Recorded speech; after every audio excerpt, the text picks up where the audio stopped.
Jika kita mendapati kondisi demikian, maka idealnya begini. Saya ingin sampaikan kondisi ideal supaya memahami fikih imam terlebih dahulu. Seseorang ditetapkan atau diangkat atau dipersilahkan menjadi imam ketika diketahui ya dan dipastikan bahwa syarat-syarat menjadi imam itu terpenuhi. Apa di antara syarat-syaratnya? Pertama, memahami fikih salat.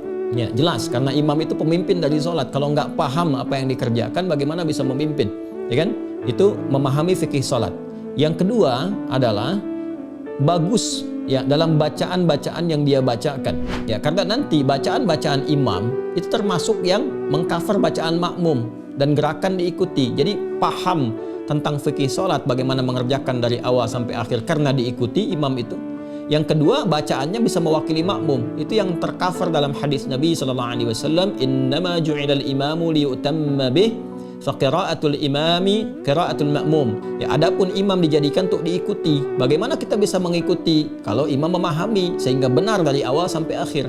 Ini juga filosofinya dalam kehidupan. Kalau kita ingin mengangkat imam dalam kehidupan kita misalnya, apapun itu, ya baik itu di keluarga dan sebagainya, harus paham dulu tentang kewajiban-kewajiban yang melekat kepada imam itu sehingga kita bisa mengikuti yang benar, pastikan yang benar. Anda profesinya guru misalnya, itu imam bagi murid-muridnya, wali bagi mereka. Maka jangan memberikan contoh yang tidak baik, pelajari bagaimana menjadi guru yang baik supaya murid-murid menjadi baik. Ya, suami imam bagi istri dan anak-anak di keluarga. Maka pelajari bagaimana fikih rumah tangga dengan benar sehingga nanti keluarga tidak mencontoh yang salah. Ya, ke atasnya lebih besar lagi. Nanti kata Nabi kalau salah memilih fantadhir sa'ah. Ya, tunggu akan ada masa-masa sulit nantinya gitu ya, dan akan menghasilkan atau menghadirkan situasi yang tidak kondusif dalam berkehidupan. Maka ini digambarkan lewat latihan sholat. Sholat itu jadikan ketat. Maka yang pertama dipastikan adalah orang-orang yang paham fikih sholat, bacaannya baik, benar, bagus. Ya, baru nanti di antara sekian yang banyak ada senioritas. Siapa yang paling senior, yang pengalamannya banyak? Kan yang paling senior itu kalau paham fikih sholatnya, bacaannya cukup baik gitu kan. Nah, kemudian baik itu ukuran tajwid ya, bukan ukuran lagu, ingat. Baik itu ukuran tajwid, bukan ukuran lagu. Kadang ada yang irama lagunya bagus, tapi kadang-kadang dengarnya telinga kita panas gitu. Telinganya nggak enak dengar. Kenapa? Karena makhrajnya itu berantakan, sifatnya berantakan. Jadi berpengaruh juga. Ya, jadi yang dimaksud ukuran tajwid. Kalau udah ada bagus misalnya dari ukuran fikih salatnya, kemudian bacaannya bagus, lihat dari faktor usia. Ya, usia ini sangat menentukan karena semakin dia senior, ya usianya semakin di atas kita, itu kan sudah makin lama sholat. Semakin banyak lama sholat, semakin jauh hubungannya dengan Allah terpatri. Ya, semakin kuat dia, semakin terhubung dengan Allah, semakin cepat doanya terkabul. Itu diantara makna-maknanya. Ya, nah kalau ada 3 kondisi ideal ini selesai. Makanya sebelum menentukan imam itu, ya maka harus dipahamkan dulu tentang fikih imam.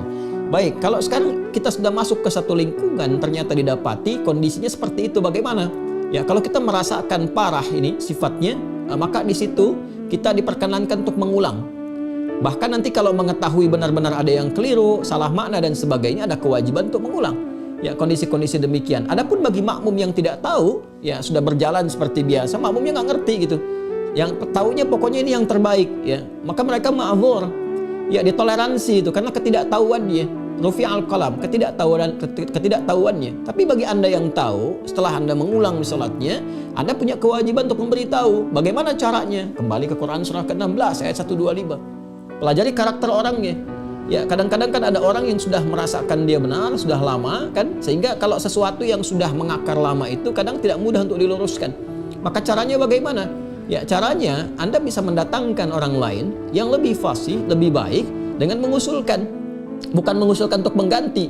Ya, mengusulkannya bagaimana? Misalnya tentang kita belajar.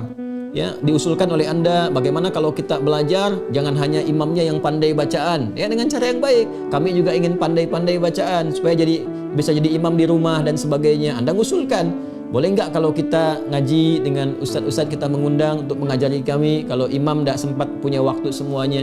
Jadi imam juga merasa terangkat, terhormat, kita datangkan yang lain pada saat yang bersamaan ketika datang orang yang mengajar, imamnya ada atau diperkenankan kemudian membaca sholat, dia bisa mengerti, itulah memahamkan dengan hikmah.